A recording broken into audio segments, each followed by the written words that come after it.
c'est le 57e rendez-vous parlementaire de contribuables associés. On va commencer en remerciant le président de cette réunion, M. le député Julien Aubert, qui a permis un débat sur un sujet politiquement peu correct, la justification de la lutte contre le réchauffement climatique. Il prouve ainsi qu'il n'y a pas de débat interdit à l'Assemblée et que la liberté d'expression y est respectée. Tous nos remerciements également, alors il n'y en a pas beaucoup, aux députés présents ou représentés. Il y a pour un député une ignorance admissible et une qui ne l'est pas. Les participants à cette réunion éviteront cette ignorance inadmissible sur un sujet prioritaire pour le gouvernement français comme pour la Commission européenne. Monsieur Julien Aubert a fait l'an dernier un pas de géant dans ce débat quand il a publié l'excellent rapport de la commission d'enquête qu'il présidait sur l'impact des énergies renouvelables, leur financement et leur acceptabilité sociale. Ce rapport n'était qu'un premier pas, à notre point de vue, car la commission d'enquête n'a pas contesté l'objectif de la politique énergétique. Le rapport assure, j'ouvre les guillemets, l'urgence climatique exige une réduction drastique du volume de gaz carbonique rejeté dans l'atmosphère. La commission d'enquête n'a donc pas abordé la justification de la lutte contre les émissions humaines de CO2, supposées être la cause principale par effet de serre du réchauffement climatique. C'est le sujet qui va être traité par le professeur François Gervais, professeur émérite de physique à l'Université de Tours, médaille de bronze du CNRS, spécialiste de l'effet de serre, qui a été rapporteur réviseur du rapport du GIEC de 2015. Ces remarques sur le projet de ce rapport n'ayant pas été prises en compte par le GIEC, le professeur Gervais a publié 2 livres, L'innocence du carbone, l'effet de serre remis en question, et l'urgence climatique est un leurre. Les effets pervers de cette lutte ont été traités en grande partie par la commission d'enquête de l'Assemblée. M. Christian Géraudot, qui a publié 7 livres sur les effets pervers de cette lutte, nous donnera un point de vue complémentaire. Après ces exposés et les réponses aux questions, j'essaierai de tirer une conclusion de ce débat. La parole est à M. Aubert. Merci, Monsieur le Président. Quel plaisir de parler devant vous pour 3 raisons. D'abord parce que j'apprécie le travail que vous réalisez, qui est souvent un travail de poil à gratter dans la vie parlementaire. Deuxièmement, parce que ça me permet de faire table commune avec les personnes que j'ai soit auditionnées, soit dont je reçois les orages. Et la troisième, c'est que participer à une table ronde est la seule manière d'enlever un masque aujourd'hui sans se faire taper sur les doigts. Et donc je vais faire l'exposé le plus long possible, de manière à ne pas m'asphyxier à mon propre CO2. Alors, il se trouve que je travaille depuis un certain nombre d'années sur les questions d'énergie, depuis mon premier mandat en réalité, puisque dès le début, j'ai été nommé président du groupe d'études sur les énergies, et en 2017, président du groupe d'études sur les filières énergétiques industrielles. Je siège au Conseil supérieur de l'énergie, comme j'avais siégé au Conseil supérieur de la transition écologique. J'ai siégé à la commission de développement durable spécialisée sur l'énergie, maintenant en finance. Et puis j'ai été orateur de mon groupe parlementaire sur le projet de loi relatif à la transition énergétique, donc la loi royale de 2015, le projet de loi énergie-climat de 2019, et enfin, je suis rapporteur spécial des crédits des programmes énergie, climat et après-mine, service public de l'énergie, transition énergétique et financement des aides aux collectivités pour l'électrification rurale. Donc tout ce qui concerne l'argent qui part dans les éoliennes, qui part dans la prime à la conversion, qui part dans Prime Rénov', l'ancien CITE. Voilà, environ 11 milliards d'euros qui sont dépensés au nom de l'écologie. Voilà, et puis j'ai commis un certain nombre de rapports, soit avant d'être président de cette fameuse commission d'enquête, soit comme vice-président, soit comme rapporteur, sur des sujets aussi divers que l'enfouissement des déchets nucléaires, le démantèlement des centrales nucléaires, la sûreté nucléaire. Et je me suis aperçu au bout d'un moment qu'avec la crise des Gilets jaunes, il y avait quand même un petit sujet finalement sur cette fameuse politique écologique, puisque vous avez d'un côté un gouvernement qui dit qu'il va falloir faire des efforts de plus en plus grands, voire surhumains, parce que le monde est menacé. Puis de l'autre, vous avez monsieur tout le monde qui fait son plein, qui s'aperçoit que le plein d'essence est devenu beaucoup plus cher.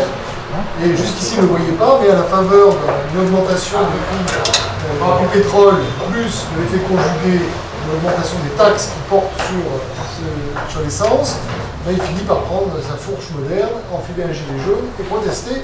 Et donc ça a été à un moment donné le débat fin du mois versus fin du monde. D'où l'idée de cette commission d'enquête dont le nom exact était Commission d'enquête sur l'impact économique, industriel et environnemental des énergies renouvelables, sur la transparence des financements et sur l'acceptabilité sociale des politiques de transition énergétique. L'idée étant en fait de se dire combien ça coûte, qui paye, je trouve que je suis magistrat de la Cour des comptes, donc ça m'intéresse toujours à la base, où ça va vraiment, est-ce qu'il n'y aurait pas quelques intermédiaires qui au passage en profiteraient, est-ce que tout ceci est transparent, et enfin est-ce que ces politiques sont acceptables socialement, parce que en voyageant je me rendais compte quand même qu'il y avait quelques sujets comme les éoliennes qui pouvaient faire débat dans notre société. Donc cette commission d'enquête a travaillé pendant 6 mois, 73 auditions publiques durant 100 heures. C'est un record pour une commission d'enquête, dans un contexte un petit peu compliqué, puisqu'on était le grand débat en même temps, et donc qui a permis d'entrevoir les coulisses de la transition énergétique et de pointer un certain nombre de faits, d'où il ressort que tout ne va pas de soi et que le débat, les mots qui sont utilisés d'ailleurs dans le débat public pour parler de politique énergétique, ne sont pas les mêmes que la réalité. C'est-à-dire que vous avez en réalité des dispositifs fiscaux qui existent, qui portent des noms, un débat public où on utilise d'autres noms pour désigner la même chose, et au milieu, il y a une absence totale de comptabilisation, de savoir exactement combien on dépense pour aller où. Avec également des acteurs qui n'avaient pas forcément envie qu'on aille mettre leur nez dans leurs affaires. J'ai moi-même été menacé de poursuites judiciaires pour des appréciations portées à ma connaissance, où quelqu'un avait témoigné qu'une entreprise, avait témoigné que telle entreprise avait un fonctionnement étrange. Et donc je me suis permis de demander à un autre expert son avis sur ce que disait le premier expert, et l'entreprise en question, qui est de mon département, m'a menacé de poursuite judiciaire. Et donc, comme moi je connais ma constitution, j'ai convoqué une entreprise devant la commission d'enquête, qui du coup était moins joyeuse, comme on dit chez moi, et je lui ai fait un cours de droit public. Voilà. Puis aussi j'en ai profité pour ressortir sur une quinzaine d'années tous les articles de presse qui parlaient des mauvaises actions de cette entreprise. Voilà, qui m'a fait une deuxième publicité gratuite. C'est ce que j'appelle chez moi le double effet qui se coule. Alors, qu'est-ce qui est sorti de cette commission d'enquête? La première chose qui est sûre, c'est que il y a environ 57 milliards d'euros qui sont prélevés, notamment sur leurs factures d'électricité et d'essence, généralement avec un tête de chapitre qui est l'écologie. Sur ces 57 milliards d'euros, en réalité, tout ne va pas à l'écologie. Et à la fin, on se retrouve avec 10 milliards d'euros qui sont effectivement affectés à la transition énergétique. Parce que vous savez que l'essence, c'est un peu la mule. Hein. Quand un gouvernement ne sait pas où mettre un bagage, il la met sur l'essence, elle est déjà solide et ça part bien. Deuxièmement, on s'est aperçu que l'État, évidemment, lorsqu'il devenait rationnel, lorsqu'il supprimait une taxe d'un côté pour en créer une autre de l'autre, qui était mieux à propos, eh bien, il ne supprimait pas la première taxe, il gardait les deux. Donc, notamment, sur les énergies renouvelables, on faisait porter ceci sur l'électricité, c'est ce qu'on appelle la CSPE. Donc, on avait eu la bonne idée de dire on va taxer l'électricité décarbonée, donc le nucléaire en petit, pour financer les énergies décarbonées électriques. Ce qui venait finalement défavoriser ceux qui se chauffaient à l'électrique, puisqu'ils avaient leur facture qui augmentait au motif qu'il fallait lutter contre la carbonation. Donc à un moment donné, en 2016, on a dit on va faire porter ça sur l'essence. Pas bête, par exemple. C'est exactement les carburants. Pas bête. Sauf qu'on s'est bien gardé de supprimer la CSPE, ce qui fait qu'on a gardé les 7 milliards d'un côté et on en a créé de l'autre. Deuxième chose plus embêtante, ce chiffre de 57 milliards d'euros, c'est le chiffre approximatif auquel nous sommes arrivés après des auditions avec Bercy qui nous ont beaucoup frappés parce que personne n'a été capable de nous faire une addition. Troisièmement, un peu plus embêtant également, et c'est un constat bipartisan, tout ce qui est utilisé, je dirais massivement, 90% des sommes qui sont affectées à la transition énergétique n'ont strictement aucun impact pour faire baisser le CO2 en France. Donc je répète, 90% des sommes qu'on prélève aux gens en leur disant c'est pour votre avenir, c'est pour la fin du monde, ne servent pas à lutter contre la fin du monde. Pour une raison très simple, c'est que la quasi-totalité de cet argent sert à financer des énergies électriques intermittentes, et que quand vous remplacez de l'énergie nucléaire décarbonée par de l'électricité décarbonée, ça vous donne la célèbre équation théorique que j'appelle l'équation de Toto. 0 plus 0, c'est égal à la tête à Toto, c'est-à-dire que vous avez 0 impact CO2. Donc ça, jusque-là, tout le monde comprend. Alors, je rentre quand même dans quelques chiffres. J'espère que je vous ai dit, parce que je sais que vous êtes des contribuables associés et évidemment intéressés. On a deux gros postes, on a notamment le solaire et l'éolien. Il y a un premier sujet, on ne sait pas exactement comment c'est dépensé le reste. On a un deuxième sujet qui est que, là où on sait que c'est fléché, ça n'a pas de grand impact sur le réchauffement climatique. Et on a un troisième sujet, c'est que ça coûte très très très cher. Donc vous avez deux postes importants, le solaire et l'éolien. Pour mémoire, on va commencer par le solaire. Les contrats photovoltaïques, donc de soutien à l'industrie photovoltaïque, ont un poids financier important qui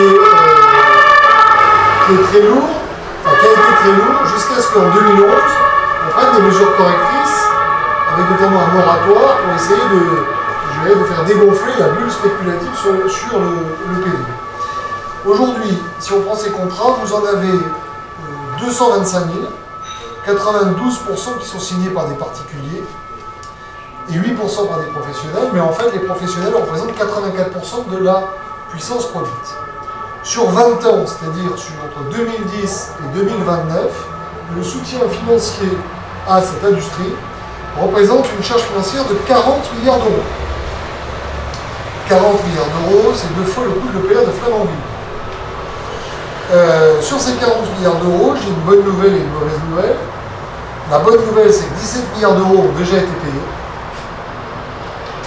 La mauvaise nouvelle, c'est qu'il y a 23 milliards d'euros qui restent à payer d'ici à 2029.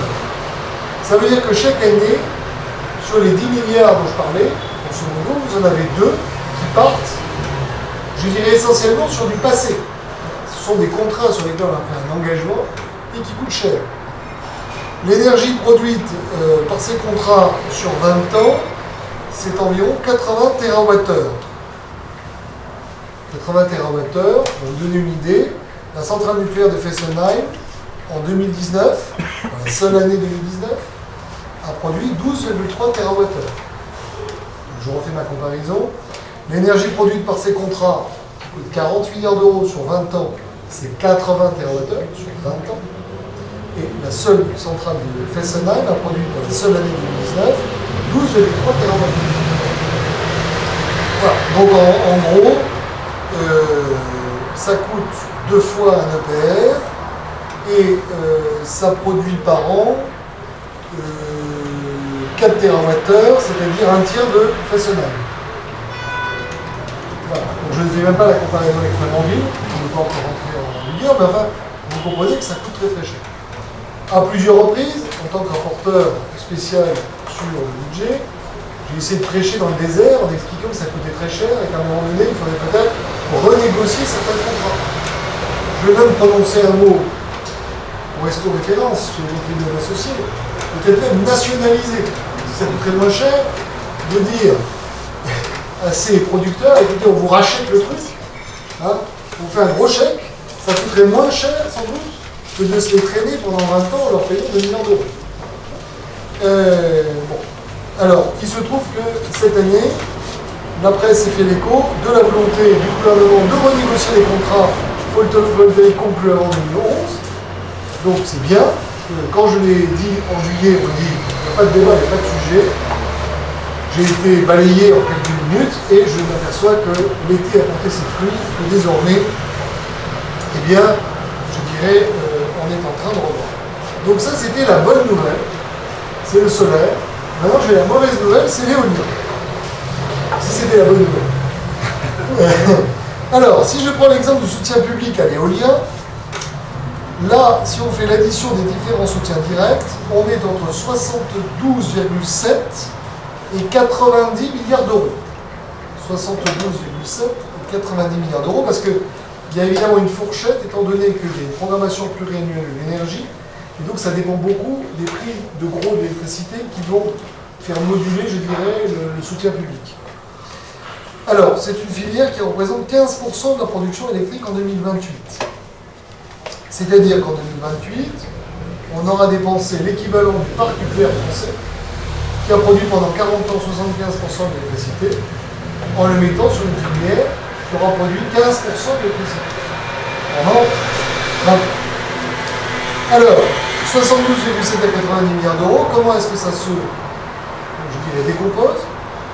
9 milliards d'euros qui ont déjà été dépensés, au titre donc du soutien direct. Donc ça, c'est fini.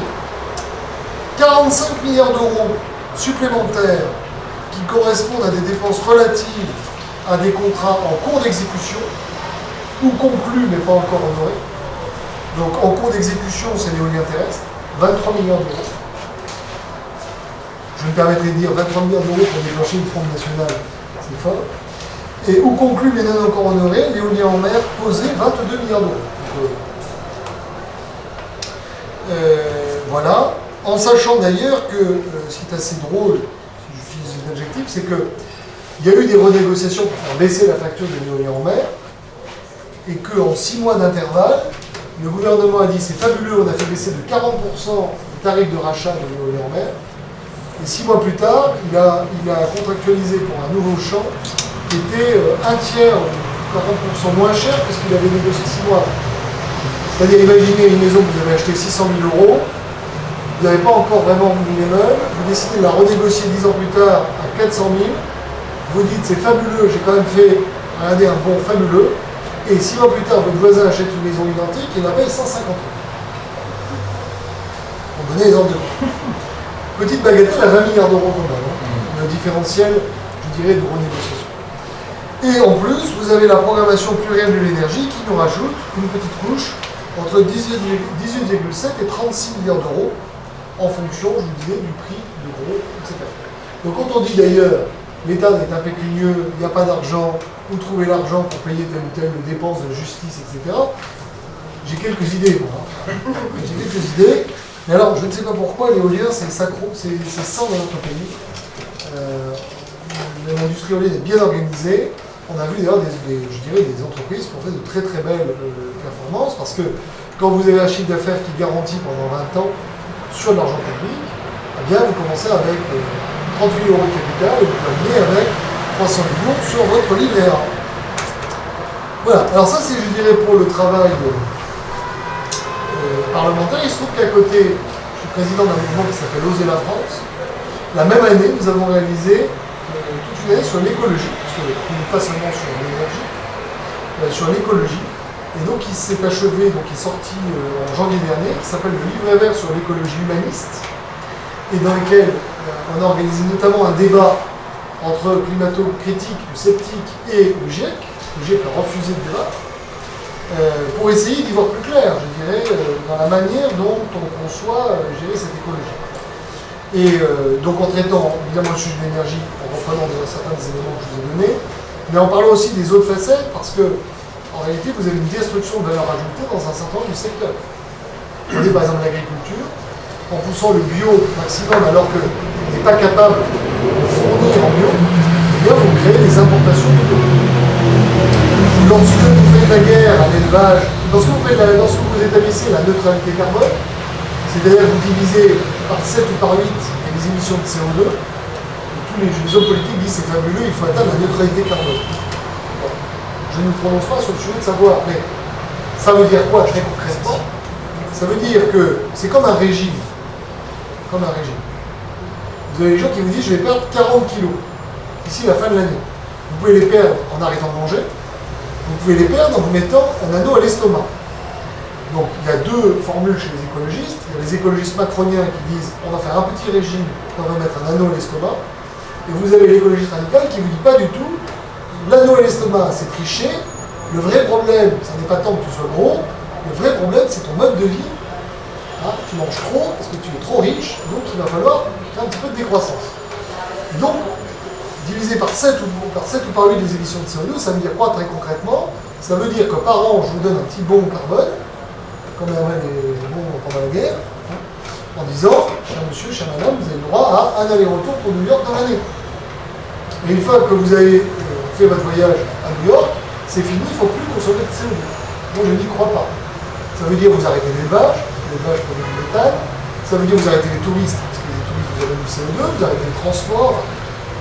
Je rappelle quand même que nous avons eu la crise de la Covid, qu'on a arrêté l'économie pendant 2 mois, et que même avec cet arrêt pendant 2 mois, on n'atteint pas le chiffre voulu par les accords de Paris. Donc à un moment donné, il faut bien se rendre compte que tous les gens qui vous disent la neutralité carbone uniquement en changeant les modes de vie, ça va être très compliqué. Après, vous avez ceux qui disent on va faire de la captation de CO2, etc. Mais c'est autre chose. Et donc ce livret vert, vous trouvez sur le site d'Oser la France avec un R, est en téléchargement gratuit, et donc si ça vous intéresse, ça parle de tout. Et ça explique aussi derrière, je dirais, la justification. En fait, vous avez une vision alternative, poussée par les écologistes, qui est fondamentalement crypto-marxiste, décroissante, et qui s'attaque aussi à un certain nombre de modes de vie qu'ils considèrent comme étant non acceptables dans nos sociétés modernes.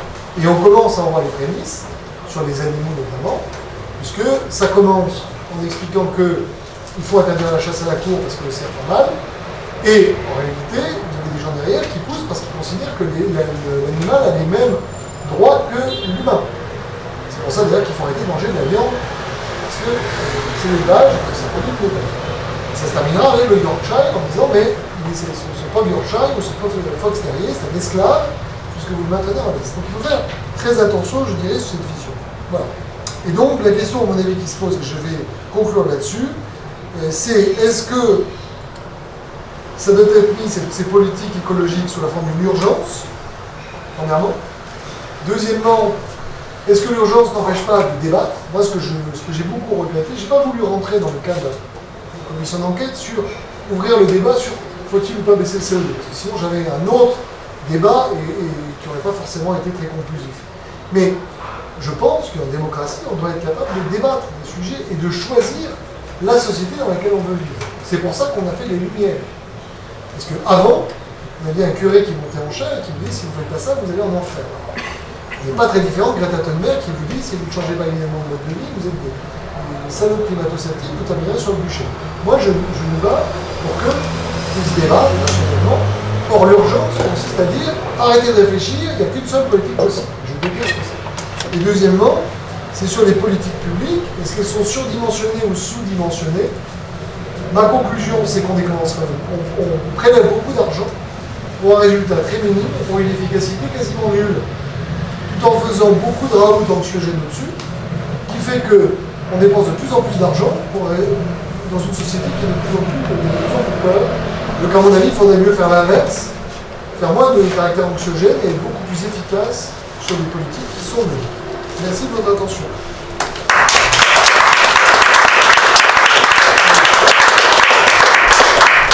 La parole est à Monsieur Gervais. D'abord, je voudrais remercier les organisateurs de m'avoir invité. Et puis, je remercie également Monsieur le député Julien Aubert qui a dit tous les mots-clés sur lesquels je vais pouvoir abonder. C'est parfait comme introduction. Comme c'est mon côté prof, je vous propose par interrogation écrite, prenez tous un papier. Non, on ne va pas faire ça. Mais je vous propose un petit quiz qui est inspiré des questions qu'avait posées un de mes collègues belges à des jeunes qui marchaient pour sauver le climat. Il leur a posé des questions justement sur, au fait, le climat, vous savez ce que c'est? Donc, les questions. Le climat est défini, alors ça c'est pas ce que je dis, c'est les climatologues, comme la température moyenne de la Terre sur une trentaine d'années. Donc ma question, quelle est-elle? Quel est le principal gaz de l'air? Chose facile. Quel est le principal gaz à effet de serre? Quelle est la proportion de CO2 dans l'atmosphère? Et quelle est son augmentation annuelle? Bon, je vais vous donner le corrigé, ça vous permettra de voir si vous étiez dans les clous. Quelle est la température moyenne de la Terre? C'est 15 degrés. 15 degrés, c'est la température sur le pourtour méditerranéen en France, c'est 5-6 degrés de moins dans le nord de la France. Toujours température moyenne. Quel est le principal gaz de l'air? Ça vous le savez, c'est l'azote. 78% de l'air en volume, c'est de l'azote, suivi de l'oxygène, 21%. 78 plus 21, ça fait 99, il ne reste pas grand-chose. Quel est le principal gaz à effet de serre? Alors les chiffres que je donnais à l'instant, c'est pour de l'air sec, parce que le principal gaz à effet de serre, c'est la vapeur d'eau, qui, selon la latitude et selon la température, essentiellement la température, est comprise d'entre 1 et 5% de la composition rapportée à l'air sec. 1 à 5%. Quelle est la proportion de CO2 dans l'atmosphère? Il ne reste plus grand-chose, il y a tellement de place, c'est 0,04%. Ce que je prends souvent comme exemple, c'est de dire, voilà, imaginez un stade de 10 000 personnes, on a plus gros en ce moment, je crois, mais enfin peu importe, un stade de 10 000 personnes, chaque personne représente une molécule de l'air, gaz de l'air, on dit CO2 levez-vous, il y a 4 personnes qui se lèvent. Et si on avait posé la question il y a un siècle, il y en aurait eu 3 qui se seraient levés. Donc il y en a une de plus sur 10 000. Voilà ce dont on parle. L'augmentation annuelle, alors c'est 0,0002%, on dit souvent 2 parties par million, c'est 2 ppm, 2 parties par million. Alors dit comme ça, évidemment, c'est pas grand-chose. Pourquoi s'exciter comme ça sur si peu? Ce qu'il faut bien voir, c'est que cette augmentation de 0,0002% chaque année, ça représente tout de même 16 gigatonnes de CO2. C'est pour ça qu'il faut quand même que les étudiants continuent à faire des maths, c'est indispensable, parce que faut bien raisonner en proportion et en quantité, c'est deux choses différentes. Donc là, cette proportion de 2 ppm par an, c'est 16 milliards de tonnes de CO2 chaque année, qui s'ajoutent à la composition de l'air. Et c'est ça qui va faire ce 1/10 millième au bout d'un siècle. Alors en réalité, on en émet plus que ça. On émet l'humanité, là je ne serais pas au niveau de la France, mais de l'humanité, on émet 36 gigatonnes de carbone. Même, il n'y en a que 44% qui restent dans l'atmosphère. On va voir après où va le reste. Donc, il ne reste que 16 gigatonnes de carbone. Alors, qui sont les principaux émetteurs? C'est la Chine. De très loin, 10 milliards de tonnes de CO2 par an. Les États-Unis, 5,4, l'Inde, 2,7, la Russie, 1,5, le Japon, 1,2, et nous, où est-ce qu'on est? On est beaucoup plus loin dans le classement. On est loin derrière l'Allemagne. On est à 0,3 milliards de tonnes de CO2 par an. À ce qu'on met la France. Alors évidemment, si on fait ensuite le calcul pour voir, oui, mais par habitant, ça fait quoi? Par habitant. Alors là, en reprenant ceux que j'ai cités dans la liste, alors j'ajoute quand même le champion du monde. Le champion du monde des émissions de CO2 par habitant, c'est le Qatar. Et puis, alors dans ceux que j'ai cités, c'est les États-Unis du coup qui passent en tête, avec 16 tonnes de CO2 par habitant par an, la Russie 12, le Japon 9, l'Allemagne 9, la Chine 7, la France 5, donc derrière la Chine, même par habitant, et l'Inde 2. 90% de l'énergie mondiale, presque 90% exploite donc ces ressources fossiles, charbon, pétrole, gaz naturel et gaz de schiste. S'ajoute à toute cette énergie, donc presque 90%, 4% d'énergie nucléaire, c'est dans le monde beaucoup moins qu'en France, bien que l'électricité ne représente qu'un quart de toute la totalité de l'énergie. Donc 4% d'énergie nucléaire dans le monde, 4% d'hydroélectrique, plus les intermittents qu'a longuement cité M. Aubert, à savoir 1% pour le photovoltaïque mondial et 2% pour l'éolien mondial à peu près. Les réserves connues de ressources fossiles, je parle bien des réserves connues, il se peut qu'on en trouve d'autres, c'est 1120 milliards de tonnes équivalent pétrole. Ça ne nous parle pas tellement, un chiffre comme ça. C'est 100 fois la consommation annuelle de ces dernières années. Les réserves connues actuellement, c'est 100 fois la consommation annuelle de ces dernières années. Autrement dit, pour faire simple, on en a encore pour 100 ans, si on veut. C'est pas le souci, il n'y a pas d'urgence d'une transition énergétique, de ce point de vue-là. Alors, ça supposerait, évidemment, si on ne veut plus utiliser les ressources fossiles, passer au tout électrique. Là, ça devient une vraie question. Parce qu'un des gros problèmes de l'électricité, c'est qu'on ne sait pas la stocker encore à grande échelle. On sait la stocker à petite échelle dans une batterie, bien sûr.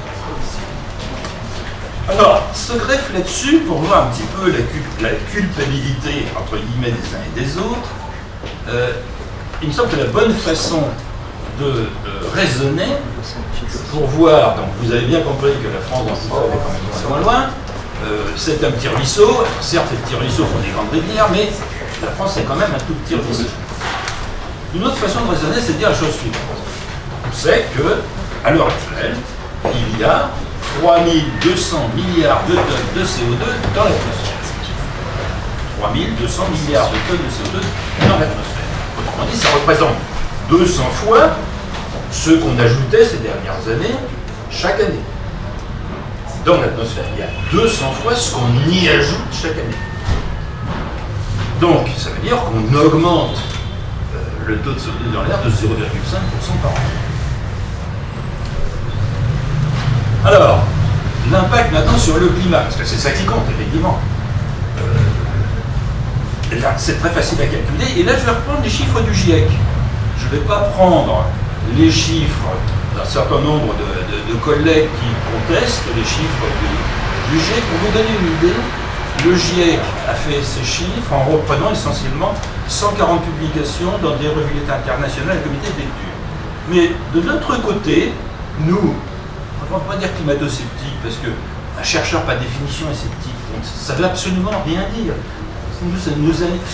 On s'en honore qu'on nous reconnaisse comme des sceptiques. Tout chercheur, c'est une des principales qualités.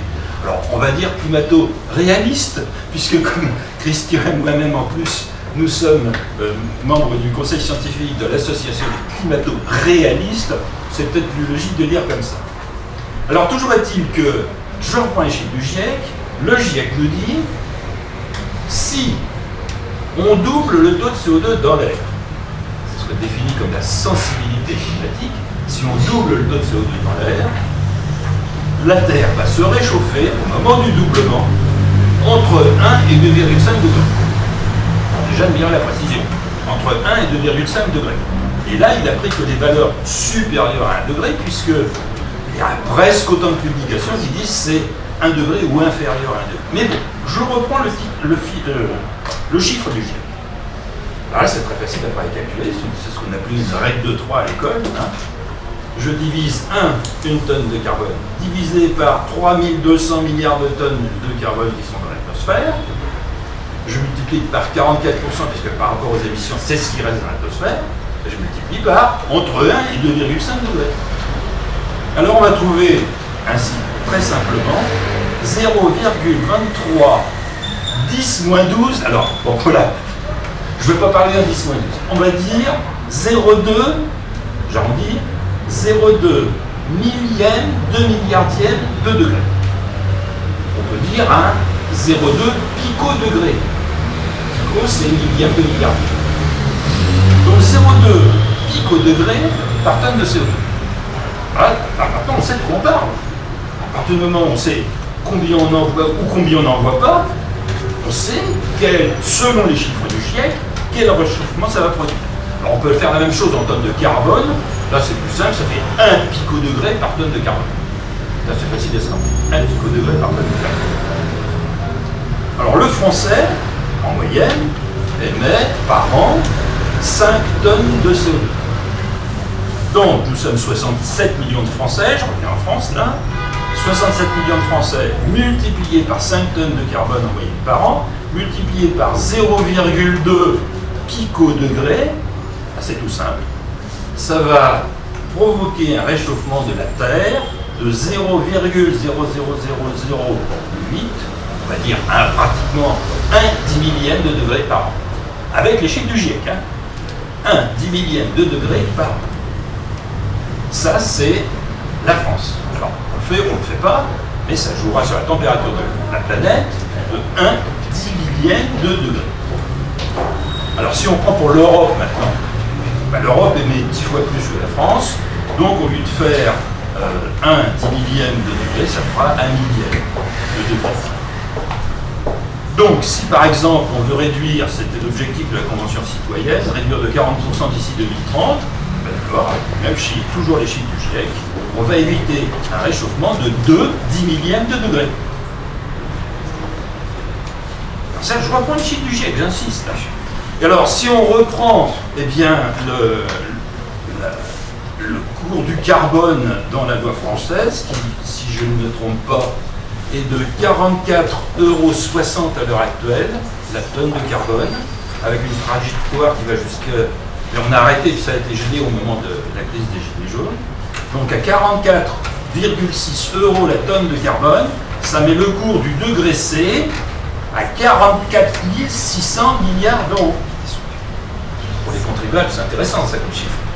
Le cours du degré C, puisqu'on a calculé le cours directement, c'est 1 picodegré la tonne de carbone, et bien je multiplie tout simplement 44 600 milliards d'euros le degré C. Alors de réchauffement qu'on va payer ou qu'on va éviter bien sûr. Ça marche dans les deux sens. Alors, s'il y a 44% de nos émissions qui restent dans l'atmosphère et qui donnent donc cet impact qu'on vient de préciser, il y en a 33% qui nourrissent la végétation. C'est important ça. 33% de nos émissions nourrissent la végétation. Ça se traduit par l'équivalent d'un 6e continent vert de 18 millions de kilomètres carrés observés par satellite ces 30 dernières années. Ça se traduit également sur les plantes nutritives. Alors ça, c'est un calcul qui a été fait sur 45 plantes nutritives, représentant 95% de l'alimentation de la planète en céréales, fruits et légumes. C'est-à-dire le bénéfice pour l'humanité a été de 3 000 milliards d'euros en 50 ans. Pour le riz à lui seul, c'est 500 milliards d'euros pour le riz à lui seul. Alors évidemment, il y a eu un verdissement de la planète qu'on peut calculer très simplement. 33 ans multiplié par 3 gigatonnes de carbone qui vont nourrir la végétation, rapporter la totalité de la biomasse végétale, ça fait 22% de biomasse supplémentaire.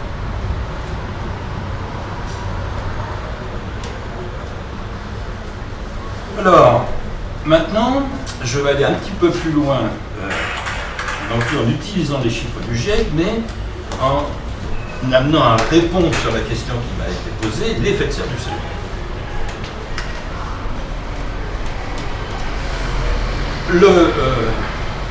On présente des fois des beaux panaches comme ça qui sortent de cheminées ou d'échangeurs. C'est de la vapeur d'eau. Enfin, c'est des gouttelettes d'eau qui se forment des nuages. Le CO2, on ne le voit pas, on ne le voit jamais. On le voit avec un spectromètre infrarouge. Il se trouve que depuis 50 ans, je travaille avec un spectromètre infrarouge. Donc tout naturellement, la première chose que j'ai voulu faire, c'est d'aller voir dans le rapport du GIEC, c'était le R4 à l'époque. Alors qu'est-ce qu'il dit? C'était le spectre infrarouge du CO2. Ah, il n'y avait pas le spectre infrarouge du CO2. Donc, j'ai candidaté pour être réacteur critique, et ils ont accepté ma candidature, et donc dans les deux rapports, on va préparer la sortie du rapport AR5 en 2013, je leur ai dit, mais c'est le spectre infrarouge du CO2, c'est quand même très intéressant. Ils n'ont pas fait. Et là, j'ai travaillé sur le rapport AR6. J'ai envoyé ma deuxième rapport, c'était en juin dernier. Je leur ai dit, mettez le spectre infrarouge du CO2. Pourquoi ils ne le mettent pas? Parce que ça serait dévastateur. Quand on regarde le spectre actuel, alors, le mot spectre, évidemment, ça n'a rien à voir avec un zombie. Le mot spectre, ça veut dire, vous connaissez tous l'arc-en-ciel, ça va du violet jusqu'au rouge. Si on prolonge au-delà du rouge, c'est l'infrarouge. Eh bien, quand on va avec un spectromètre infrarouge voir l'atmosphère, alors on voit de quoi? Essentiellement la vapeur d'eau. Le principal gaz à effet de serre, la vapeur d'eau, et dans une moindre proportion, le CO2. Et quand on regarde le spectre aujourd'hui mesuré, comparé à un calcul qui connaît parfaitement, hein, c'est des choses qu'on connaît très bien, et qu'on projette en doublant le taux de CO2 dans l'air, les deux spectres sont superposés.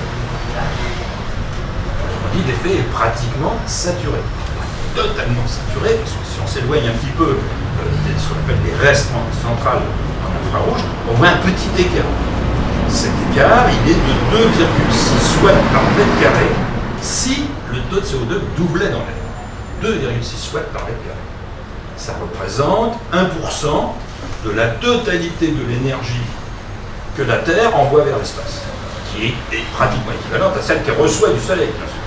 Elle reçoit du Soleil et réémet l'équivalent vers l'espace, alors avec un petit écart près, qui serait, si le taux de CO2 doublait, rappelez-vous, hein, on augmente de 0,5% par an, c'est pas pour tout de suite, le doublement, si tant est qu'il arrive un jour, c'est pas certain, eh bien, ça provoquerait effectivement un petit déficit. Et ce petit déficit réchaufferait la Terre, c'est là que je suis plus d'accord, et quand je dis je, c'est 120 collègues co-signataires de Solar-Baltic qui le disent, ça provoquerait un petit réchauffement, si ça doublait, au moment où ça doublerait, de 0,78 degrés. Alors, donc la question, manifestement le GIEC ne veut pas mettre ça dans son rapport parce qu'il sait que ça serait dévastateur. Maintenant, comparons, parce que quand même les mesures de la température de la Terre, et depuis 1910, la Terre s'est réchauffée de 1 degré. Ça, tout le monde est d'accord avec ça, la Terre s'est réchauffée de 1 degré. Et ce que ne dit pas le GIEC, il montre que depuis 1945, effectivement, 1945, c'est le début de l'accélération des émissions de CO2. Avant, il n'y avait pas grand-chose, on coulait un peu de charbon, c'était tout. Donc, avant, c'était pas grand-chose, les émissions de CO2. Mais depuis 1945, ça a commencé à accélérer. Et bizarrement, ils ne montrent pas avant 1945. Ça, c'est très dommage.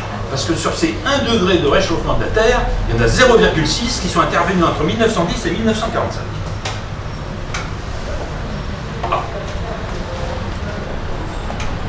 Bon, à la limite, là j'ai pratiquement fini. Qu'est-ce qu'on peut dire? Alors après, il y a plein de... Tout le monde a évidemment un avis sur la question, et c'est bien normal. Hein, en particulier, oui, mais les glaces fondent. C'est vrai. En hiver, les glaces... En été, les glaces fondent. C'est très fort en hiver. Je vous invite à aller voir le plus grand glacier du monde. C'est l'Antarctique. De très loin, c'est le plus grand glacier du monde. Qu'est-ce qu'il fait? Ben non. Justement pas. Et au contraire, non seulement ils ne font pas, mais la superficie de banquise antarctique augmente de 11 300 km² chaque année depuis 40 ans. Depuis qu'on la mesure en fait. On les mesure par satellite pour voir l'extension de cette banquise. Elle augmente de 11 300 km² par an depuis 40 ans. Donc, la Terre reverdit, le rendement des récoltes est amélioré grâce au supplément de CO2. L'évolution du climat, alors là je ne parle pas du climat modélisé, du climat réel, mesuré, depuis 75 ans, bah, c'est à peu près le même que celui qui est intervenu entre 1910 et 1945, ce qui veut dire qu'il y a une part naturelle, que tout n'est pas une partie du CO2, calculé, on l'a évalué tout à l'heure. Donc les modèles de climat, alors là maintenant je vais glisser une petite critique, les modèles de climat virtuels repris par le GIEC, qui se refusent à choisir, puisqu'ils donnent une fourchette entre 1 et 2,5 degrés. Ils ne choisissent pas. Donc ils ne choisissent pas, mais c'est surtout que ces modèles ne sont pas d'accord entre eux. C'est pour ça que le GIEC choisit. Parce qu'entre 1 et 2,5 degrés, il y a tout un tas d'autres valeurs. Les valeurs inférieures à 1 degré, On a vu que le spectre infrarouge nous donne une valeur inférieure à 1 degré. Il les élimine, il n'en tient pas compte. Alors ça veut dire quoi ça? Je pense qu'il est raisonnable, mais là-dessus on sera tous d'accord pour dire qu'il faut économiser les ressources fossiles. Mais c'est le prétexte pour provoquer prématurément une transition énergétique qui n'est pas nécessaire, qui n'a rien d'urgent, la transition énergétique. Et on a ce qu'il faut de toute façon. De toute façon, à force de développement, alors ça fait partie de la recherche et du développement des technologies sur l'efficacité énergétique, petit à petit on va réduire de toute façon. Mais il y a peut-être chose. Je vous remercie.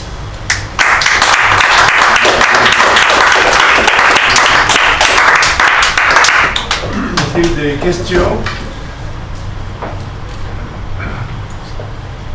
Oui, une question.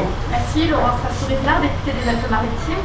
Donc si j'ai bien compris vos chiffres, la planète n'est pas si en danger que ça. Il faut toujours faire attention aux choses.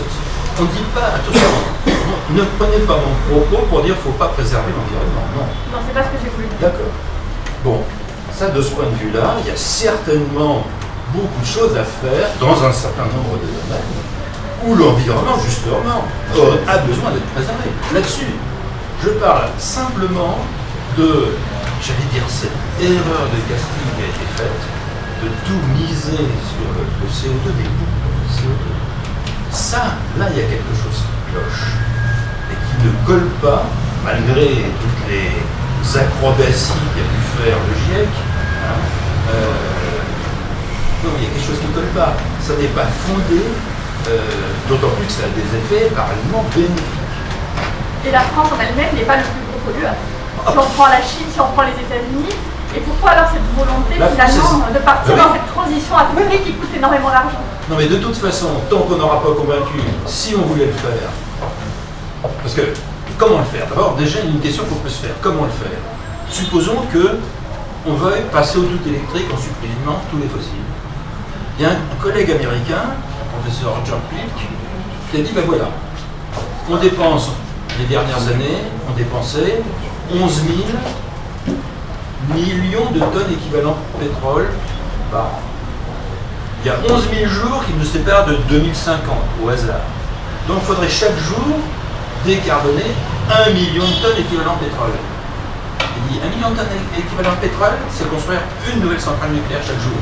Je ne suis pas sûr que Mme Pompili sera d'accord d'ailleurs. Mais c'est ça. 1 million de tonnes équivalent pétrole, ou alors construire je ne sais plus combien d'éoliennes, 1500 éoliennes par jour, à l'échelle mondiale, bien sûr. Mais la France, c'est 0,9% de tout ce qu'il y a. Sachant que le CO2 n'est pas une pollution. Tout à fait d'accord. On confond souvent la pollution de l'air avec le CO2. Et il arrive qu'on fasse passer des mesures, notamment sur les moteurs, en expliquant qu'on lutte contre la pollution de l'air. C'est juste différent. D'ailleurs, on le voit sur les primes à la conversion, qui ne visent pas tant le CO2, ça fait le lien d'ailleurs avec ce qui suivra d'ailleurs, parce que l'air n'est pas pollué, paraît-il, mais avec notamment les NOx et les particules fines. Et très souvent, on joue sur ce mélange en expliquant aux gens que le réchauffement climatique et la pollution de l'air, c'est la même chose. Ce sont deux sujets différents.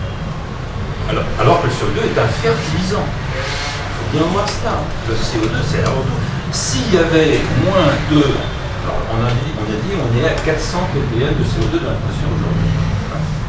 Et si on descendait en dessous de 150 ppm de CO2, il n'y aurait plus de végétation sur Terre. Donc, il n'y aurait plus de vie, bien évidemment.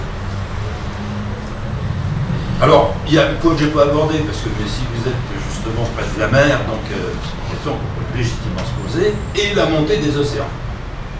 Alors, la première chose qu'on peut dire, c'est que rien ne prouve que ce soit, puisqu'on a dit que là, 1 degré supplémentaire, ça va jouer bien sûr, 1 degré supplémentaire, mais il y en a une bonne partie, probablement la majorité, qui est naturelle. Donc ça, c'est la lente finale d'une montée des eaux, c'est monté de 120 mètres les océans il y a 12 000 ans. Les océans sont montés de 120 On regarde le cycle géologique, il y a eu des réchauffements, il y a eu... Exactement. Donc il y a eu ça. Et aujourd'hui, quand on prend les mesures des marégraphes, alors le GIEC prend 240 marégraphes des travaux publiés qui reprennent quasiment tous les marées graves du monde. Il y en a 2300. Et ces 2300 marées graves dans le monde montrent que la hausse du niveau des océans, c'est 1 mm. Il survivre. Je voudrais pas être noyé.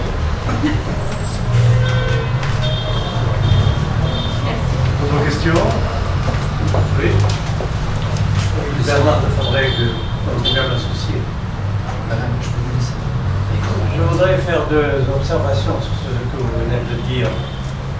L'origine du changement climatique incontestable que nous vivons. Si je me souviens de ce que me racontait ma grand-mère seulement quand elle venait à Paris, elle avait traversé la Seine à pied sur la glace. Il y a longtemps, moi j'ai traversé les temps de l'or à Montpellier en 1956 sur la glace aussi. Le climat évolue. Quelle est sa raison? Le professeur Courtillot, Vincent Courtillot, au début de l'année, nous a fait une excellente conférence dans laquelle il démontrait la corrélation archi-étroite des changements climatiques avec les mouvements du Soleil, ou les phases du Soleil, je ne sais pas comment il faut dire. Donc, le politicien qui s'engagera à lutter contre le changement climatique en se battant contre le Soleil, j'aimerais le connaître. Ce sera quelqu'un de très intéressant. Non mais là, comme Vincent Courtillot, qui est un de nos camarades, vous avez déjà fait la conférence là-dessus, je n'ai pas volontairement pas parlé du Soleil, bien sûr. Oui, je vous ai entendu aussi quand je vais à votre président. Une autre observation concernant le CO2. Je suis écologue de la végétation. Le CO2 est le nutriment de base de tout ce qui vit sur Terre. Oui. Car sans le CO2, il n'y aurait pas, vous venez de le dire, de végétation. Et sans la végétation, il n'y aurait pas d'herbivores. Et sans les herbivores, il n'y aurait pas les omnivores que nous sommes, bien sûr. Donc, il me semble que ça pose énormément de questions, sachant que le taux de CO2, depuis que la Terre existe, 4 milliards et demi d'années, a varié d'une façon considérable, qu'il a été beaucoup plus élevé au Carbonifère. C'est pourquoi nous avons la chance d'avoir les gisements de charbon. Je trouve que la discussion lutte contre le climat est absurde. J'ai eu la chance, j'étais aussi rare, de vivre les 4 sécheresses, périodes de sécheresse africaine au Sahel. On ne lutte pas, on s'adapte. On s'adapte plus ou moins bien d'ailleurs. C'est souvent très difficile. Mais la lutte, c'est une illusion, c'est une blague. D'autant plus que l'augmentation du CO2 dans l'atmosphère a un rôle bénéfique en particulier sur les plantes qui sont dans des régions arides, parce que plus il y a de CO2, moins on a besoin d'eau pour faire pousser les plantes. C'est très important. Affirmatif, on connaît des plantes d'arachides qui profitent bien de ce fait-là. Et une dernière chose, pardon, excusez-moi, mais Allez-y. non, je suis fatigué de m'échapper. Non. Autre question? Non? Alors les discours officiels, la référence absolue, c'est les Nations Unies, la plus haute autorité morale de la planète, le secrétaire général des Nations Unies, M. Antonio Guterres. Quand vous lisez ce qu'il déclare tous les jours, ou presque, c'est terrifiant. Nous allons vers une catastrophe absolue, c'est de notre faute, c'est la faute de l'humanité. Il faut absolument que nous supprimions nos émissions de CO2. Monsieur Antonio Guterres n'a pas inventé ça. Il répète ça parce que tous les organismes des Nations Unies disent la même chose. Il n'y a pas que les Nations Unies. Bon, si vous prenez les grands organismes internationaux, l'Agence internationale de l'énergie, le Fonds monétaire international, la Banque mondiale, tout le monde dit la même chose. Au niveau européen, tout le monde dit exactement pareil. On a beaucoup parlé de Greta Thunberg. Mais elle n'a fait que répéter mot pour mot le langage officiel. Sainte Greta Thunberg. Sacré Greta. Elle n'a fait que répéter, la pauvre. C'est pas elle qui peut inventer, bien entendu. Comment osez-vous, a-t-elle dit, comment osez-vous continuer alors que la science est claire? Il faut arrêter les émissions. Bon, c'est impossible d'arrêter les émissions, j'en dirai un mot. Mais pourquoi ce langage très simple a-t-il pris une espèce de domination mondiale au niveau des Nations Unies, de l'Union européenne, et de la plupart des pays, peut-être même des États-Unis bientôt, puisque M. Biden, s'il est élu, a dit que la priorité de de ces 4 années de présidence, ce sera la lutte pour le changement climatique. Alors je crois que c'est très simple à comprendre, et c'est là où je voudrais en venir. Le raisonnement, il est imparable. La Terre, il y a de plus en plus de CO2. Effectivement, il y a 50% de CO2 en plus qu'il y a un siècle, grosso modo. Les chiffres, c'est les chiffres que nous avons donnés. On est passé de 280 à 410, on est 45%, disons 50% large. Il y a, deuxième, la Terre se réchauffe, 1 degré de plus, effectivement. Bon, bah, c'est évident qu'il y a un rapport entre les deux. Donc, il faut limiter nos émissions de CO2. Parce que la Terre se réchauffe, il y a de plus en plus de CO2. Et qu'est-ce qu'il faut faire? Mais il faut les diviser par 2, ou même peut-être les supprimer entièrement. Et si on fait ça, on aura réglé le problème. Alors, le raisonnement est parfaitement logique, sauf sur le dernier point. Parce que qu'est-ce qui se passerait si on arrivait à diviser nos émissions? Alors François Gervais a esquissé un peu, mais je vais revenir sur ce point parce qu'il est capital. Tout le monde se dit, si on réduit nos émissions de moitié, on va régler la moitié du problème. Si on les réduit de 100%, on va régler 100% du problème. C'est parfaitement clair. Mais si, en raisonnant comme ça, on confond 2 notions, le flux et le stock. Pourquoi le flux et le stock? On va agir sur les flux annuels. C'est évident, mais ce n'est pas ça qui compte. Ce qui compte, c'est la quantité de CO2 qu'il y a dans l'atmosphère. Et François Gervais a rappelé les chiffres, les flux annuels de toute la Terre. Ça augmente de 16 milliards de tonnes le CO2 atmosphérique, mais il y en a combien? Il y en a 3200 milliards. Est-ce que, en agissant sur 16, on va avoir une grosse influence sur 3200? Aucune. Aucune. Mais cette différence entre le flux et le stock, personne ne l'a fait. Pourquoi?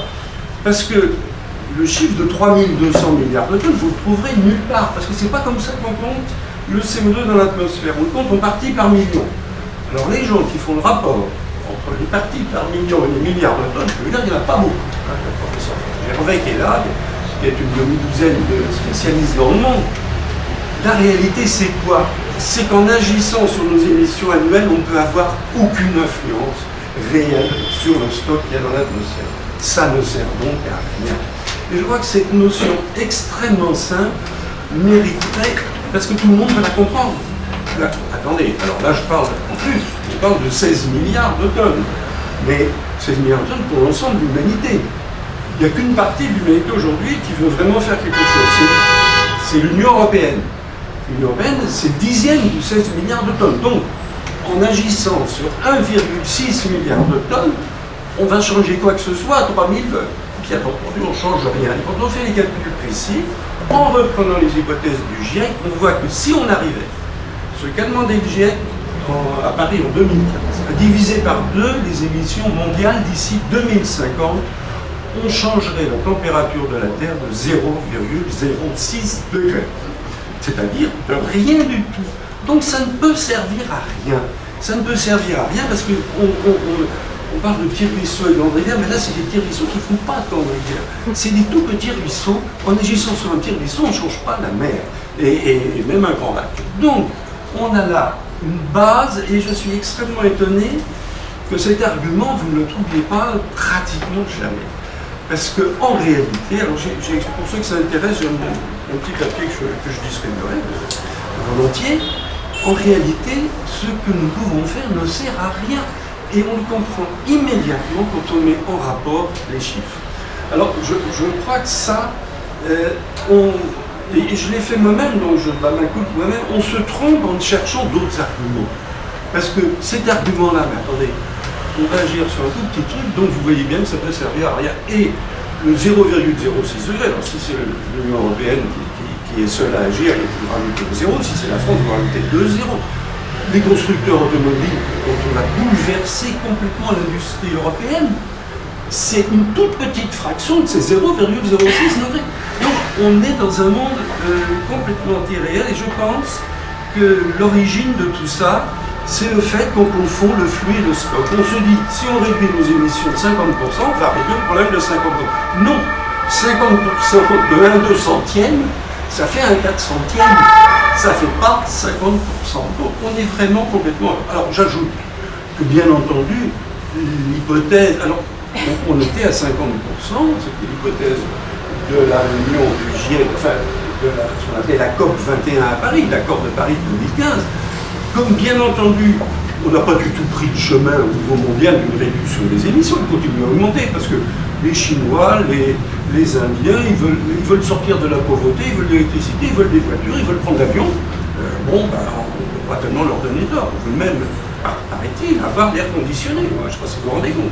Donc ils construisent des centrales à charbon à tour de bras. Ils se moquent éperdument de ce qu'on peut décider. Il n'y a que l'Union européenne qui est suffisamment naïve pour ne même pas avoir regardé les chiffres et croire que les autres vont faire. Ils ne feront rien du tout. Donc il n'y a pas de diminution. Alors du coup, qu'est-ce que dit maintenant les Nations Unies? Il dit mais non, l'objectif c'est pas 50% de réduction en 2050, c'est zéro carbone, c'est 100% de réduction.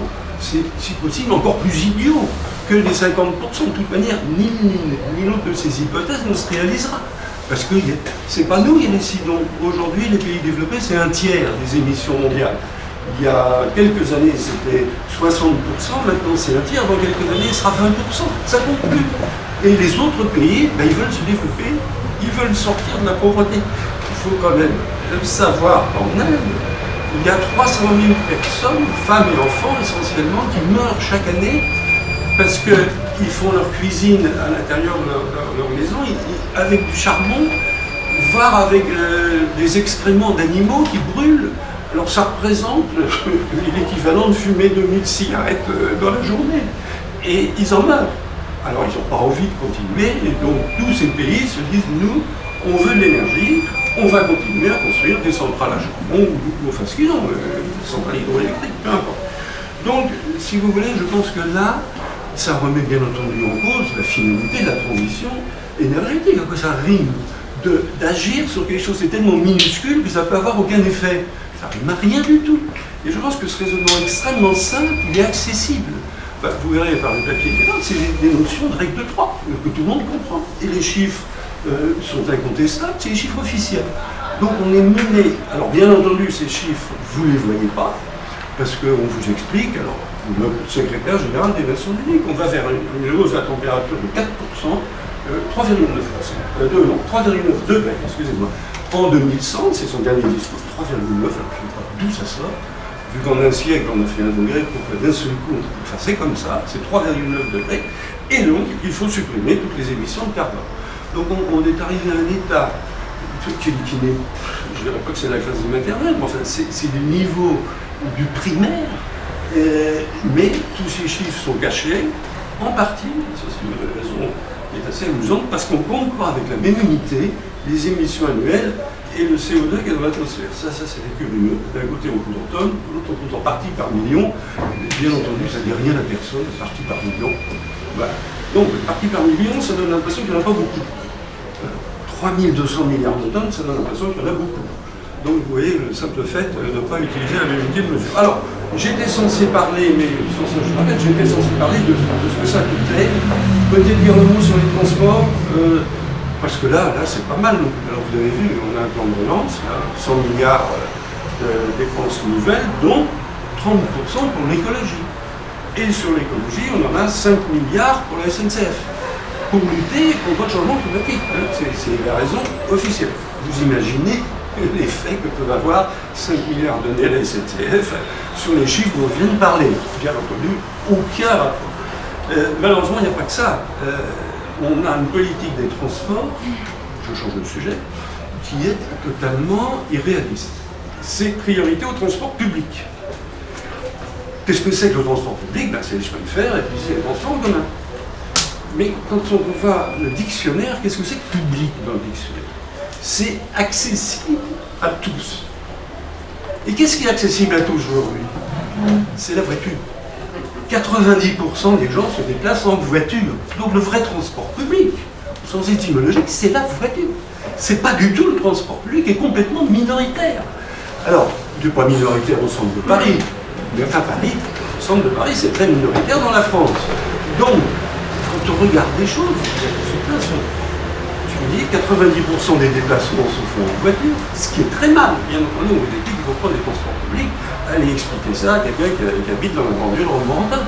Il n'y en aura jamais de transport public, au sens officiel du terme. Le transport public d'aujourd'hui, c'est la meilleure preuve quand on demande aux gens. Est-ce que vous avez une voiture à votre disposition quand vous voulez vous déplacer? Une moyenne française, 96%. 96% ont une voiture. Soit la leur, la plupart du temps. 85% sont conducteurs dans leur voiture. Il y en a souvent deux par foyer, heureusement. Mais les autres, c'est surtout les jeunes, ils peuvent avoir la voiture, des parents, des voitures. Et en milieu rural, retenez bien ce chiffre, les gens qui souffrent de ne pas avoir de voiture, c'est 1%. Eh bien, vous avez compris les gilets jaunes. Les gilets jaunes, il n'y a pas d'autre raison. Vous voulez empêcher les gens de prendre la voiture pour sauver la planète, vous augmentez le prix du carburant, car vous avez les gilets jaunes. Parce qu'ils ne peuvent pas s'en passer. La voiture, aujourd'hui dans notre monde, c'est l'équivalent de la marche à pied d'autrefois. Autrefois, les gens faisaient des déplacements d'1 kilomètre à pied. Le déplacement moyen en France, il est 10 km en voiture. Donc, évidemment, si vous voulez interdire la voiture, ce qui est le rêve des écologistes, vous aurez le même succès que si vous voulez interdire la marche à pied. Parce que la voiture a remplacé la marche à pied. Et bien, pour ne pas savoir ça, ça nous coûte beaucoup d'argent. Alors, précisément, elle est un peu. Enfin, nous, entre les chiffres que vous avez cités, je serais peut-être modeste. Regardons la SNCF. La SNCF, il y a eu un excellent rapport, le rapport Spinetta, qui a donné les vrais chiffres. Rapport qui a été immédiatement enterré. On n'a plus entendu parler. Les chiffres, c'est quoi? Bon, demandez. 8 milliards de recettes. Bon, bien, 8 milliards de recettes. Pour l'essentiel. Combien de dépenses? Alors ça, vous ne trouvez pas vraiment les dépenses, mais vous trouvez les subventions dont bénéficie la SNCF. Or, charge de retraite, 14 milliards. Donc, à peu près, les dépenses, ça doit être les recettes plus les subventions. Ça fait 8 plus 14, donc plus que 22, ou en fait, je crois que c'est plutôt 23 milliards de dépenses pour 8 milliards de recettes. Nous n'avons pas énormément de recettes en regard des dépenses. Mais ça ne vous plaît pas de savoir. Allez taper SNCF sur n'importe quel site, vous allez voir que les bénéficiaires, c'est absolument extraordinaire. 14 milliards par la charge du contribuable, et ça s'appelle des bénéfices. C'est très simple. Les subventions que vous recevez, vous les appelez recettes. À partir de ce moment-là, vous avez fait un tour de passe-passe extraordinaire, au détriment du citoyen qui ne sait rien de tout ça. Quand je dis qu'il ne sait rien, non, il ne le sait pas. Mais parce que la SNCF a deux activités, fret et voyageurs.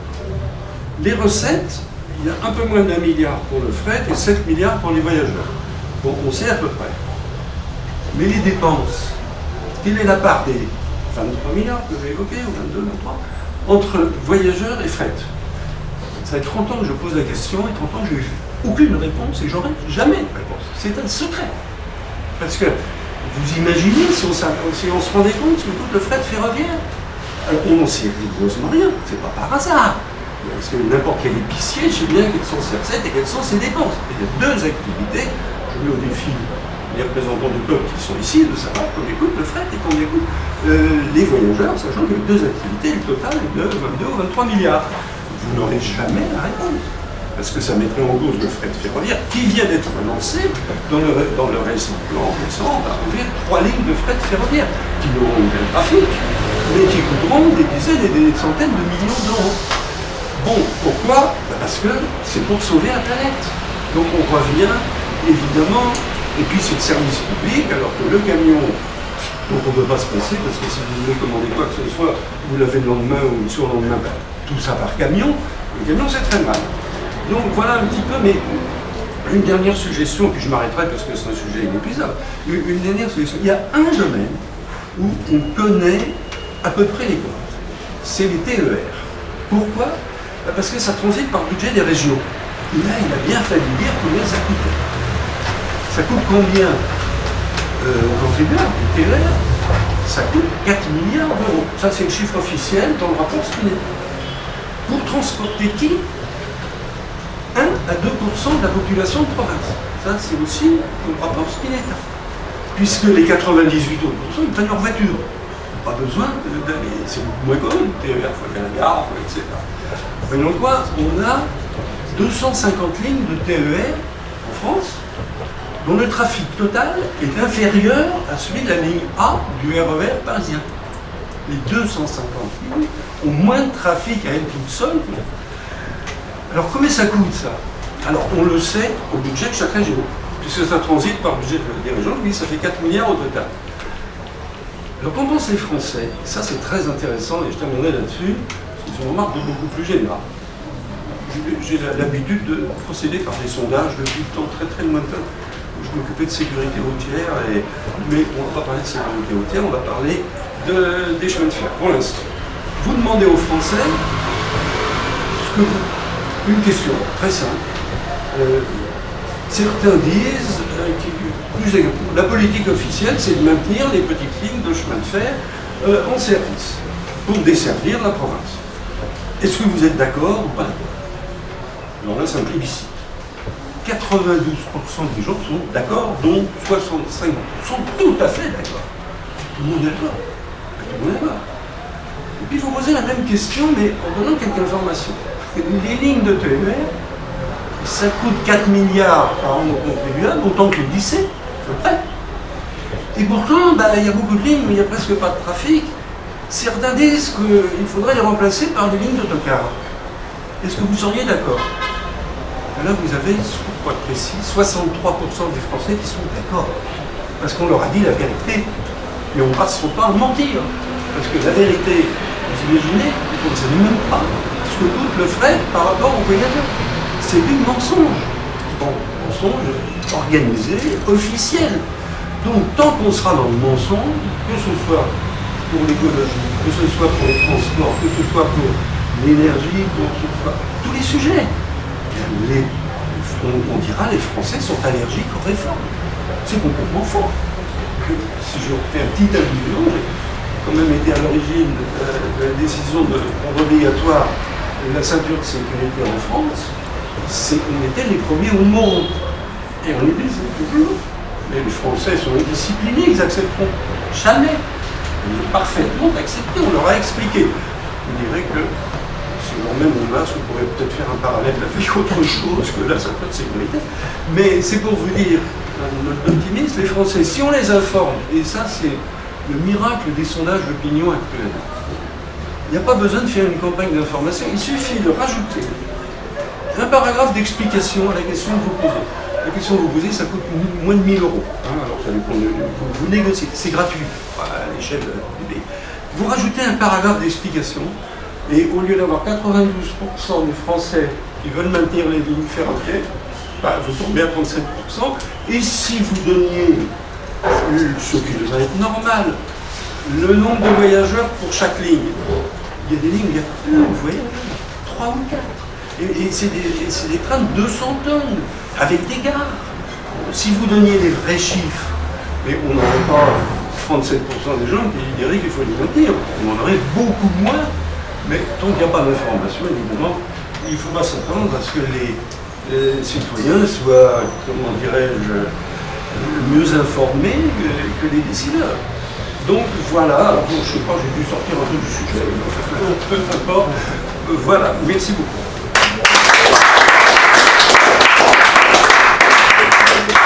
Y a-t-il des questions? Oui. Le breton associé, j'ai une question pour Julien Aubert, parce qu'on voit, et je salue la qualité des interventions de chacun, que finalement l'argument scientifique est largement discutable.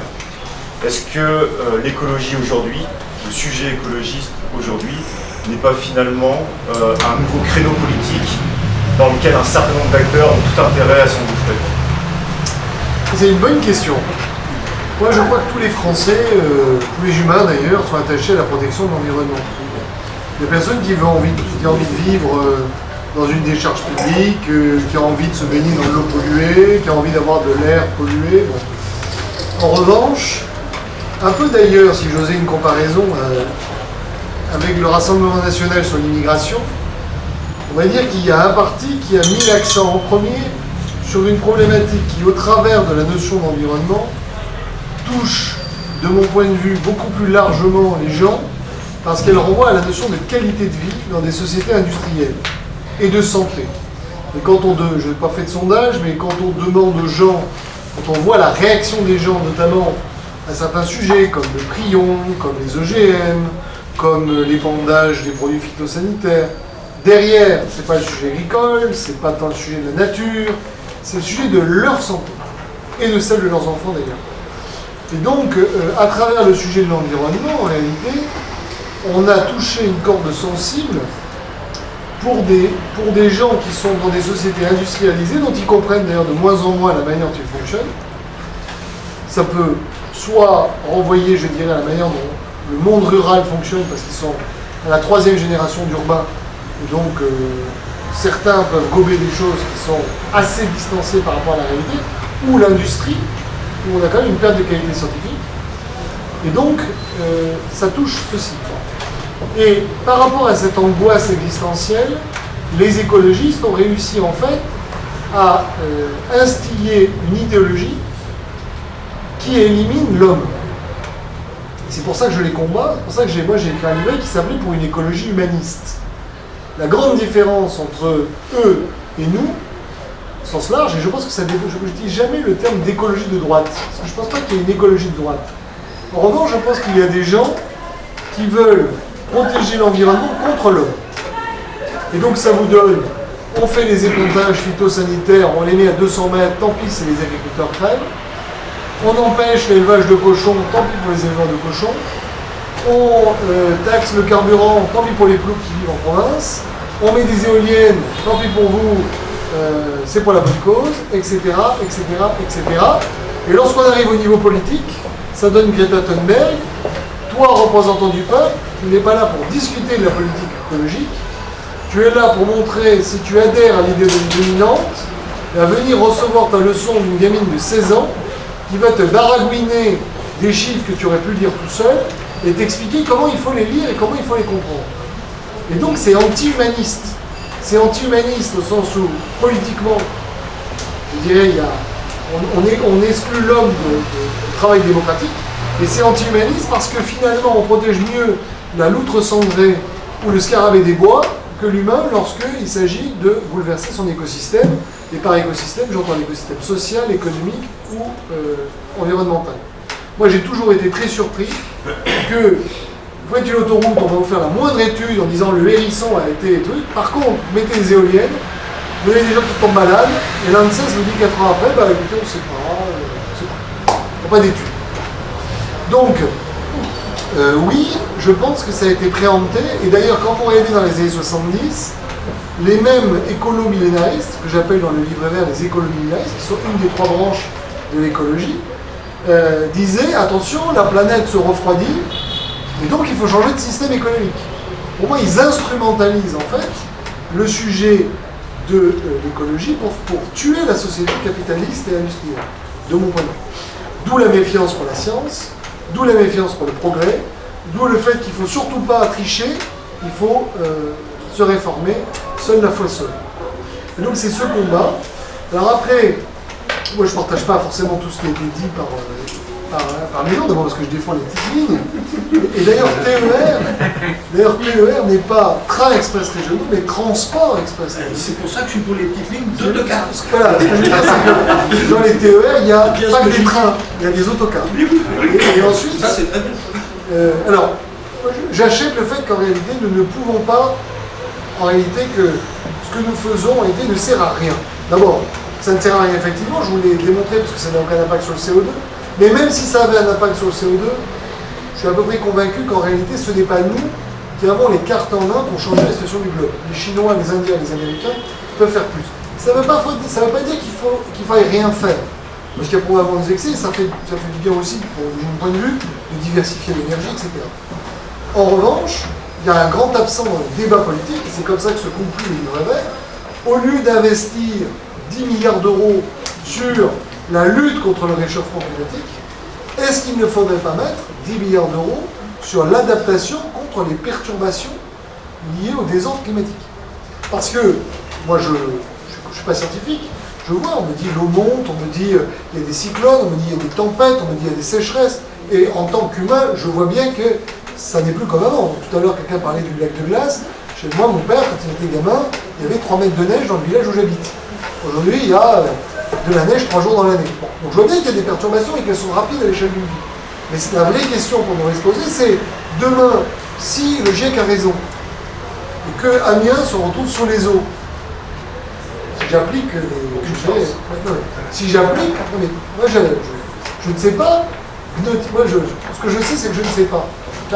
On devrait avoir un débat public, de se dire, mais du coup, comment on adapte la société? Est-ce que la vigne, dans 30 ans, sera au même endroit? Est-ce que les villes vont pouvoir s'approvisionner de la même manière? Qu'est-ce que ça va, je dirais, perturber? Après, je ne crois pas non plus qu'on puisse totalement planifier la vie des gens.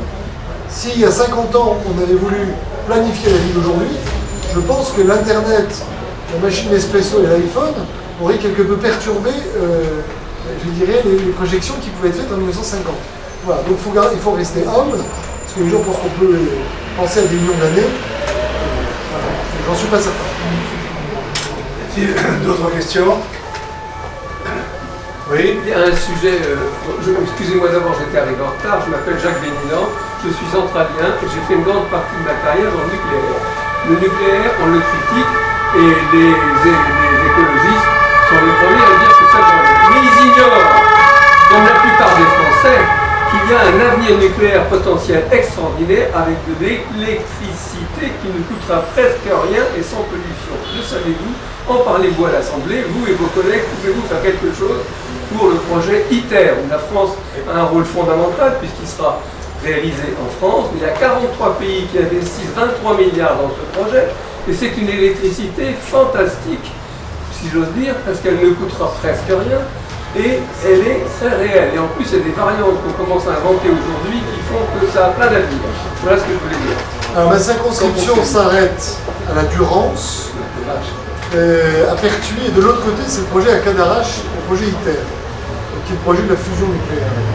Après, d'abord, c'est un projet à très long terme. Il faut comprendre qu'on est ici sur même pas un prototype, on est sur une expérimentation qui va conduire à un prototype. Avant que ça produise de l'électricité, les experts me disent qu'il y en a pour 70 ans. Faux. 2023, production électrique. Non. 2030, distribution à tous ceux qui ont payé du savoir-faire pour faire des vrais... Non, non, vous avez raison. Production électrique, c'est pas vrai. Production de chaleur. Cet outil expérimental pour produire de la chaleur, la transformer en électricité, tout le monde sait faire. Et ensuite, vous avez quand même des critiques, y compris dans la région Provence-Alpes-Côte d'Azur, de gens qui vous disent qu'en réalité, le projet est surdimensionné et qu'il y a d'autres pistes de recherche qui auraient pu être poursuivies et que ça risque de siphonner l'argent de la recherche. Donc moi, je ne vais pas critiquer un très grand projet qui a créé beaucoup d'emplois de l'autre côté de la Durance, donc j'ai plutôt tendance à être optimiste. Maintenant, je ne crois pas, si vous voulez, que ce soit une réponse pour les problèmes d'aujourd'hui. Déjà, si on est arrivé à faire la 4e génération nucléaire, sur laquelle on a lentement mis un oreiller budgétaire pour étouffer en fait cette 4e génération, ce serait bien. La fusion, ce sera le stade d'après. Encore une question? Bien, je vais passer à la conclusion, alors si vous voulez bien. Pour conclure, je vais porter une bouteille de bière pour vous inciter à faire une expérience très simple. Vous pouvez faire chez vous. Il faut la mettre dans le frigidaire. Vous la sortez du frigidaire, vous l'ouvrez et vous versez la bière dans un verre, un grand verre. Vous allez vous apercevoir que ça se réchauffe et qu'il y a de la mousse qui se crée. C'est le CO2. La mousse, c'est le CO2. Et vous allez avoir ça de hauteur de mousse dans votre verre. Une fois que vous avez fait ça, vous remettez le verre dans le congélateur. Pas le frigidaire, le congélateur. Et vous allez être très surpris, 5 minutes après, il n'y aura plus du tout de mousse, parce qu'elle aura été absorbée par le liquide. Vous ressortez, et vous allez voir que la mousse réapparaît. Mais quand vous aurez fait cette expérience, vous serez beaucoup plus d'avis, comme le sont les scientifiques, que c'est la température qui crée le dégagement de CO2, et non pas le CO2 qui crée l'augmentation de la température. Et ça, c'est des scientifiques qui le disent. Donc, il y a quand même, dans ce domaine, une expérience à faire, je vous la cite à la fin. Alors, pourquoi j'ai pris une Corona? Ça, on sait. Je vais vous dire pourquoi. Pour Chirac. Parce que le coronavirus, c'est comme le climat. C'est un sujet dans lequel les scientifiques et les politiques essaient de collaborer plus ou moins, mais en fait, cette collaboration est tout à fait néfaste, parce qu'ils arrivent à des conclusions incohérentes, des décisions incohérentes. Alors le coronavirus, vous savez, je vous le rappelle quand même, qu'est-ce qu'on nous a interdit? Les masques. Puis après on nous a dit il faut les porter. On nous a déconseillé, puis conseillé les tests. On nous a décidé un confinement général, puis annoncé qu'il ne fallait surtout pas en faire un. Et les modèles, parce qu'il y a des modèles dans le coronavirus, dans l'épidémiologie, on dit qu'il y aura 500 000 morts en Grande-Bretagne. Il y en a eu 15 fois moins. Eh bien, le climat, c'est la même chose. Le professeur Gervais l'a très bien expliqué. Même s'il prend les chiffres du GIEC, et il dit si on double la quantité de CO2 dans l'atmosphère, il faudra 200 ans en rythme actuel si on ne fait rien. Eh bien, on aura 0,8 degrés, pas plus, d'augmentation. Mais on ne va pas les doubler, et ce n'est pas dans 200 ans, puisqu'on vous fait des propositions, des prévisions qui sont jusqu'à 2100. Et là, ça va, suivant les modèles, de 1 à 16, la différence entre les augmentations de température. En fait, qu'est-ce qui s'est passé? Le GIEC a complètement changé d'avis. En 2001, la prédiction, je cite, hein, c'est le rapport du GIEC de 2001, la prédiction à long terme des futurs états du climat n'est pas possible. En 2005, un vice-président du GIEC écrivait « Il n'y a aucun lien prouvé entre réchauffement global et activité humaine ». Et 2 ans après, en 2007, le rapport du GIEC disait « Eh bien oui, c'est l'homme qui est responsable de l'augmentation de la température ». Alors pourquoi ça s'est passé comme ça? Parce que le I de GIEC, c'est intergouvernemental. Intergouvernemental, ça veut dire c'est des fonctionnaires de l'environnement de 195 pays qui se réunissent et qui votent à main levée.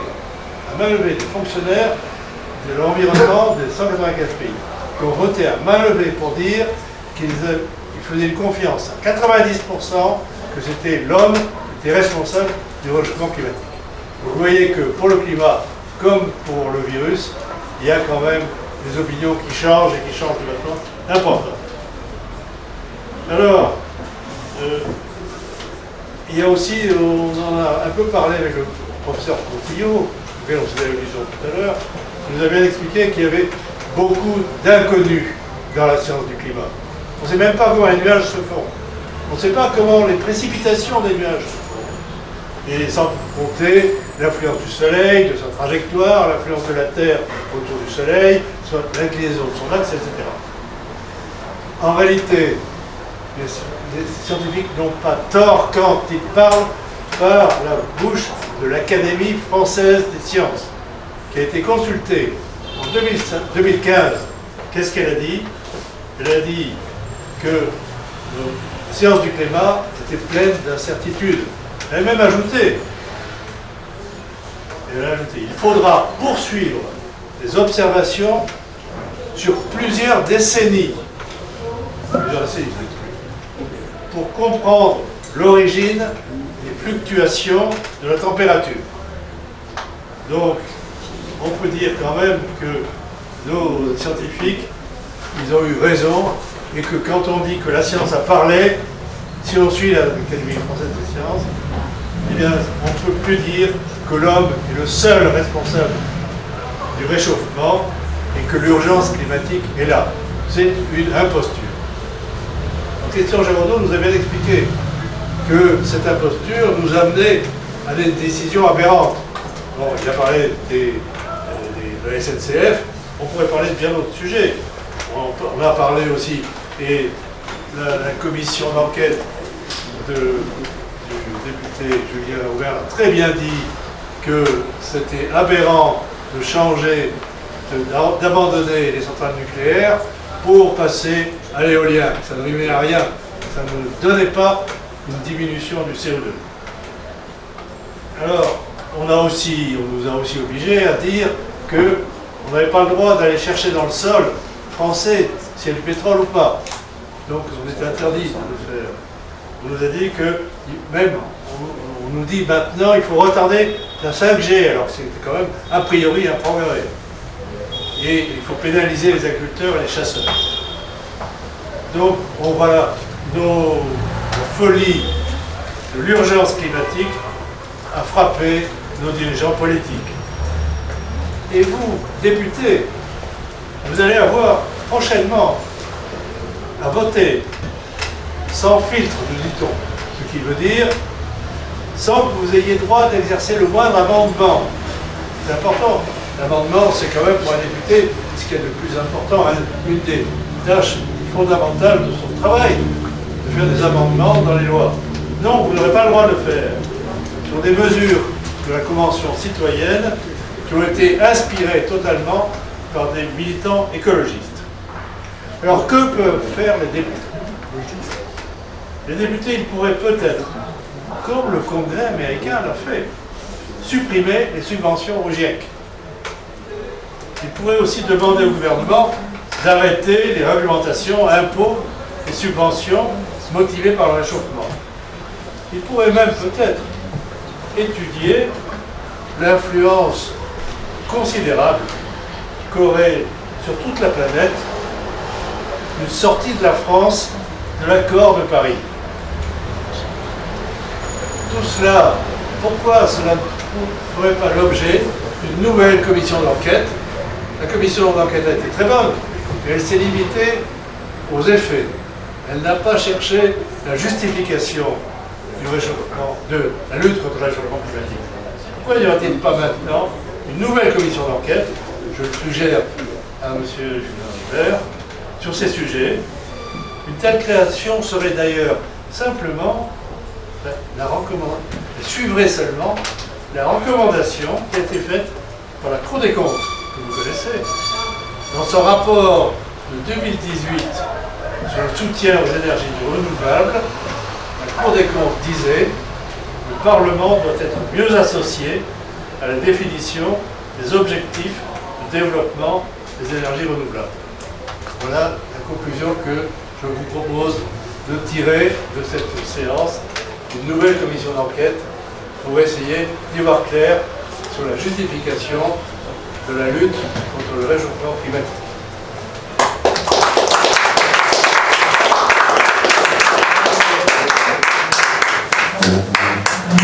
Merci.